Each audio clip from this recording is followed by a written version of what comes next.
ஒரு வார்த்தை சொல்லும் கர்த்தாவே,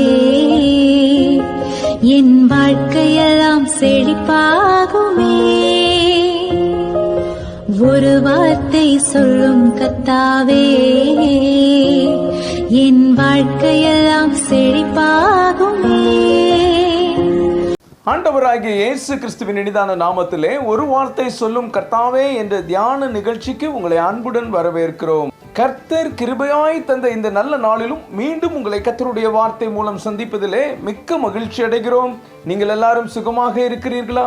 கர்த்தருடைய கிருபையினாலே நீங்கள் எல்லாரும் சுகமாக இருப்பீர்கள் என்று சொல்லி நாங்கள் நம்புகிறோம்.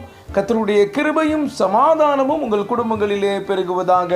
நேற்றைய தினத்திலே கேள்வி நேரத்தில் கலந்து கொண்டு பதில்களை அனுப்பி கொடுத்த அனைத்து கர்த்தருடைய பிள்ளைகளையும் இயேசு கிறிஸ்துவின் நாமத்திலே வாழ்த்துகிறோம். கர்த்தர் உங்களை ஆசீர்வதிப்பாராக. 2 சாமுவேல் 5ஆம் அதிகாரம் 10ஆம் வசனம். தாவீது நாளுக்கு நாள் விருத்தியடைந்தான், சேனைகளின் தேவனாகிய கர்த்தர் அவனோட கூட இருந்தார். கிறிஸ்துவுக்குள் மிகவும் அன்பான தேவனுடைய பிள்ளைகளே, கர்த்தர் இந்த நாளிலும் நமக்கு தரும் ஆசீர்வாதமான வார்த்தை என்னவென்றால், தாவீது நாளுக்கு நாள் விருத்தியடைந்தான்.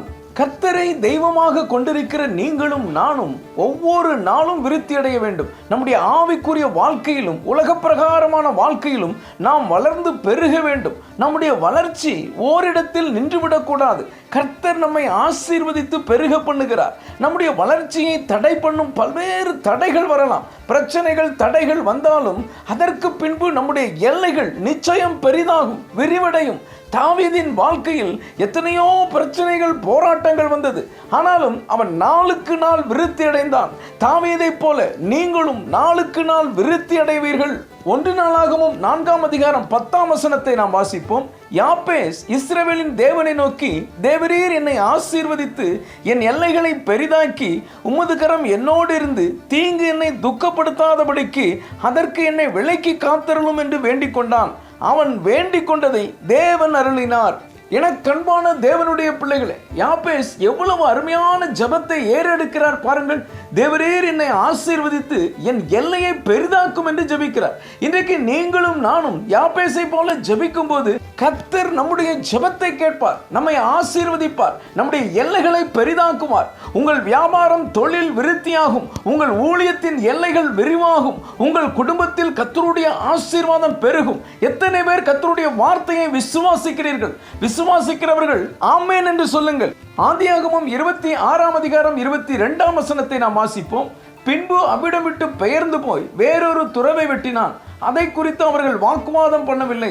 அப்பொழுது அவன், நாம் தேசத்தில் பழுகும்படிக்கு இப்பொழுது கர்த்தர் நமக்கு இடம் உண்டாக்கினார் என்று சொல்லி அதற்கு ரெகோபோத் என்று பெயரிட்டான்.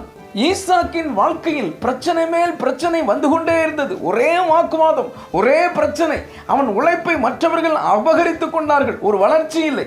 இதனால் ஈசாக்கு சோர்ந்து போய்விட்டாரா என்ன? அவர் சோர்ந்து போகவில்லை, தொடர்ந்து உழைத்து கொண்டே இருந்தார். கர்த்தர் மீது அவருக்கு அசைக்க முடியாத உறுதியான விசுவாசம் இருந்தது. ஒரு நாள் வந்தது, அந்த தேசத்தில் அவர் பழுகி பெருகும்படி கர்த்தர் செய்தார். அவருடைய வளர்ச்சியை யாராலும் தடுத்து நிறுத்த முடியவில்லை. அவரை ஒவ்வொரு இடமாக துரத்தினார்களே தவிர அவர் வளர்ந்து கொண்டேதான் இருந்தார். காரணம், கர்த்தர் அவரோடு கூட இருந்தார். எனக்கு அன்பான தேவனுடைய பிள்ளைகளே, கர்த்தர் உங்களோடு கூட இருக்கிறார். உங்கள் மீது பொறாமை கொண்டு உங்கள் வளர்ச்சியை தடுத்து நிறுத்த உங்கள் எதிரிகள் சதி செய்யலாம், உங்களுடைய உழைப்பை திருடலாம். சோர்ந்து போகாதீர்கள். ஒரு பிரச்சனை வருகிறதா, கவலைப்படாதீர்கள். ஒரு பிரச்சனைக்கு பின்பு ஒரு வளர்ச்சி நிச்சயம் இருக்கும். தாவீது விருத்தி அடைந்தது போல, யாபேசின் எல்லைகள் விரிவானது போல, ஈசாக்கு பலுகி பெருகினது போல நீங்களும் விருத்தி அடைவீர்கள். உங்கள் எல்லைகள் பெரிதாகும். நிச்சயமாய் பலுகி பெருகுவீர்கள். உங்களுடைய வளர்ச்சியை யாராலும் தடுத்து நிறுத்த முடியாது. நீங்கள் ஆசீர்வாதமாய் இருப்பீர்கள். ஜெபிப்போம். அன்பின் பரலோக பிதாவே, இந்த நல்ல நேரத்துக்காக நன்றியோடு துதிக்கிறோம், ஸ்தோத்திரிக்கிறோம். தாவீது நாளுக்கு நாள் விருத்தி அடைந்தான். சேனைகளின் தேவனாகிய கர்த்தர் அவனோடு கூட இருந்தார் என்று சொல்லி நாங்கள் தியானிக்கும்படி நீர் உதவி செய்ததற்காக ஸ்தோத்திரம்.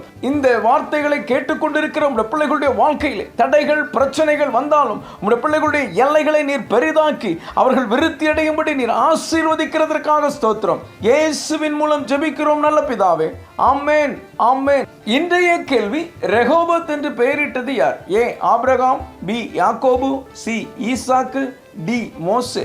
இந்த கர்த்தருடைய வார்த்தை உங்களுக்கு ஆசீர்வாதமாக இருந்திருக்குமே, ஆனால் தயவு செய்து லைக் பண்ணுங்கள். உடைய நண்பர்களுக்கும் உறவினர்களுக்கும் வாட்ஸ்அப்பில் இருக்கிற அனைத்து குழுக்களுக்கும் அனுப்பி கொடுங்கள். தொடர்ந்து நம்முடைய RCIM மிஷனரிமார்களுக்காக ஜெபித்துக் கொள்ளுங்கள்.